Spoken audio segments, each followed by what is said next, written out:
बिस्मिल्लाहिर्रहमानिर्रहीम अस्सलामु अलैकुम। आपको बताते चलें दुबई का जो वर्क वीज़ा है मिल रहा है या नहीं मिल रहा, दोनों चीज़ें, एक अच्छी खबर है और एक नॉर्मल ख़बर है। आपको सबसे पहले बताते हैं कि दुबई में जो है वो पेट्रोलियम में और जॉब निकले हैं, गवर्नमेंट जॉब। अगर आपको जॉब मिल जाती है ऑनलाइन अप्लाई कर सकते हैं। अबू धाबी में और दुबई में जॉब्स निकली हैं। दूसरे नंबर पे एक्सपो 2021 में उधर ऐडें दे रहे हैं, उनको हज़ारों लोग वहाँ पे चाहिए, उसमें भी आप अप्लाई कर सकते हैं। उसमें 8 से 10 हज़ार आपको सैलरी मिलेगी, लेकिन ये गवर्नमेंट जॉब नहीं है। लेकिन अगर आपका ऑनलाइन इंटरव्यू किया जाएगा, पेट्रोलियम में भी ऑनलाइन इंटरव्यू किया जाएगा।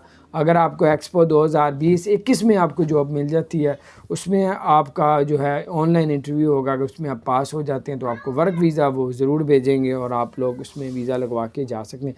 वर्क वीज़े में पाबंदी नहीं है, वो ओपन है। अगर आपको कोई कंपनी भेज देती है तो आपका वीज़ा लगेगा, आप जाएंगे। सिर्फ सिंगल वीज़ा जो है टूरिस्ट वीज़ा, विज़िटर वीज़ा, उस पर बैन लगा हुआ है, उसको मुअत्तल किया हुआ है। तो ये कुछ अपडेट थी। अगर आपको किसी कंपनी कहती है कि हमारे पास वीज़े आए हुए हैं, तो आपने इतनी जल्दी एतबार नहीं करना, क्योंकि आपने पहले पता करना है कि वाकई सच बोल रहा है। क्योंकि उन्होंने बताया कि बहुत सी दुनिया, 1 लाख प्लस दुनिया जो वहाँ पे बेरोज़गार हैं, उन्होंने कहा पहले उधर के लोगों को जॉब देंगे, लेकिन वो सारे ज़्यादा लेबर वाले हैं। ये जो पेट्रोलियम में लोगों उनको जो बंदे चाहिए, या एक्सपो 2021 में पढ़े लिखे लोग, जो लड़कियां लड़के चाहिए, तो इसलिए दूसरे मुल्कों से भी ये मंगवा रहे हैं। तो बहरहाल ये कुछ अपडेट्स थी, मैंने कहा आपके साथ शेयर करूँ। अपना ख्याल रखें। अगर आपने हमारे चैनल को सब्सक्राइब नहीं किया, ज़रूर सब्सक्राइब कर दें, बेल आइकन प्रेस कर दें, ताकि नई से अपडेट्स आप